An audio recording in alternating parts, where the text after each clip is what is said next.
بسم اللہ الرحمن الرحیم الصلاۃ والسلام علیک یا رسول اللہ وعلیک وصحابک یا حبیب اللہ اللہم صلی علی محمد وآل محمد اللہم صلی علی محمد وآل محمد اللہم صلی علی محمد وآل محمد۔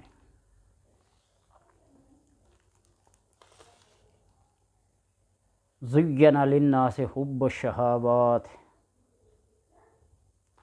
آج کی ویڈیو ایک ایسے موضوع پر ہے جو لوگ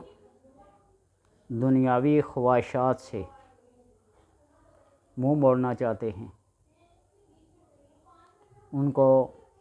کسی کی محبت الفت راس نہیں آتی، اور بعض لوگ مارے پھرتے ہیں، بڑے بڑے عاملوں کے پاس، بڑے بڑے کاملوں کے پاس جاتے ہیں، فلاں جگہ سے شادی کرنی ہے، شادی نہیں ہو رہی ہے، ماں باپ مان رہے ہیں، فلاں نہیں مان رہا، فلاں مان رہا ہے، فلاں نہیں مان رہا، تو بڑے بڑے کام یہ کرواتے ہیں اور منہ بولی فیس ہدیہ رقم دیتے ہیں۔ کام ہوتا ہے یا نہیں ہوتا، بہرحال کرنے والا اور کرانے والا جانتے ہوں گے۔ بعض دفعہ لوگ دنیا کی محبت سے اور ایسے لوگوں کی محبت سے تنگ آ جاتے ہیں، وہ تنہائی پسند ہو جاتے ہیں، خواہشات نفس سے اور خواہشات دنیا سے منہ موڑ لیتے ہیں، اور اگر کسی کے دل سے، کسی کے دماغ سے، کسی کی چاہت، چاہے وہ دنیا کی ہو، چاہے وہ انسان کی ہو، چاہے وہ کسی جانور کی ہو، یا چاہے وہ جس قسم کی بھی خواہش ہو، وہ اپنے دل سے نکالنا چاہتا ہو اور نہیں نکلنے پا رہی ہے، تو اس کے لیے یہ ایک عمل ہے کہ کسی بھی پاک چینی کی پلیٹ پر اللہ تبارک و تعالیٰ کے ان دو ناموں کو لکھ لے، تین ناموں کو، یا کریم ہو، یا حفیظ ہو، یا رحیم ہو، اور پھر ان کو زبان سے چاٹا کرے روزانہ، تو اللہ تبارک و تعالیٰ اپنے ان ناموں کی برکت کی وجہ سے اس کے دل سے مخلوق کی محبت نکال دے گا، صرف اور صرف خالق کی محبت اس کے دل میں، اس کے دماغ میں، اس کی چاہتوں میں رہ جائے گی۔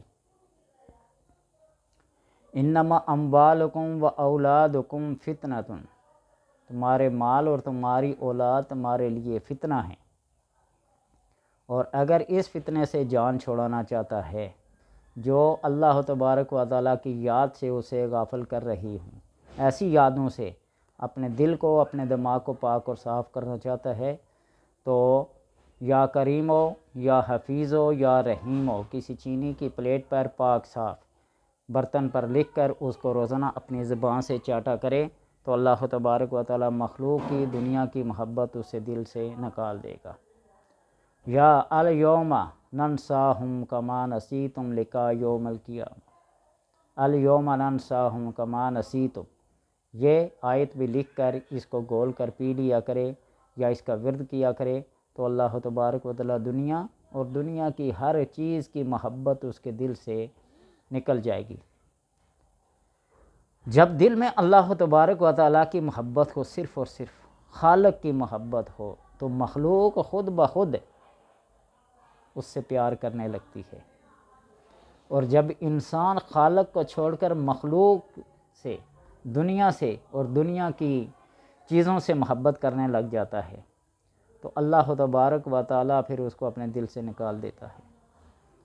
اور اللہ فرماتا ہے من اعرض عن ذکری فإن لہ معیشۃ وضنکا ونحشرہ یوم القیامۃ اعمی، جس نے میرے ذکر سے اعراض کیا، منہ موڑا، میں اس کی معیشت کو، اس کی دنیا کو، اس کے کاروبار کو اس کے پر تنگ کر دیتا ہوں، وَنَحْشُرُهُ یوم القیامۃ اعمی، اور قیامت کے دن اسے اندھا کر کے اٹھاؤں گا، اور وہ اللہ تبارک و تعالیٰ سے عرض کرے گا الہ العالمین، میں تو دنیا میں بڑا انکھیارا تھا، بڑا بینا تھا، میری نظر، میری روشنی، میری بینائی بہت اچھی تھی، تو اللہ تبارک و تعالیٰ فرمائے گا کہ جس طرح تو نے مجھے بلایا ہوا تھا نا، آج ہم نے تجھے بلا دیا ہے، کما نسیت، جس طرح تو نے ہمیں بلا دیا تھا۔ تو اس لیے اللہ تبارک و تعالیٰ کی چاہت اور اس کی محبت کائنات کی سب سے بڑی نعمت ہے۔ ان نعمتوں کے حصول کے لیے انسان مراقبہ، چلہ، ریاضت، ہر وہ چیز کرتا ہے جس کی وجہ سے اسے وہ حاصل ہو جائے، لیکن ایک دن ایک لمحہ وہ آتا ہے کہ سوائے خالق کی محبت کے علاوہ مخلوق کی محبت، ان کی چاہت اس کے دل سے کیا ہو جاتی ہے؟ نکل جاتی ہے۔ تو اس لیے وہ جس طرح کسی دانا کا، کسی بزرگ کا، کسی صوفی کا قول ہے نا، موتو قبل ان تموتو، تم مرنے سے پہلے مر جاؤ، یعنی جوانی کے عالم میں تم دنیا اور دنیا کی ہر چیز سے منہ موڑ لو، تو اللہ تبارک و تعالیٰ تمہیں جوانی سے بڑھاپے تک، بڑھاپے سے محشر تک، اور محشر سے جنت دوزخ کے داخلے تک تمہیں ہر تکلیف سے، ہر مشکل سے محفوظ کر لے گا۔ اللہ تبارک و تعالیٰ سے دعا ہے کہ ہمیں اپنے ان ناموں کے صدقے یا کریم ہو، یا حفیظ ہو، یا رحیم ہو، یہ پڑھنے کی توفیق عطا فرمائے، دنیا اور دنیا کی محبت سے بے غم کر دے۔ اور آپ صلی اللہ علیہ وسلم فرمایا من جعل ہموما ہما واحدا، جس نے اپنے تمام غموں کو، اپنے تمام فکروں کو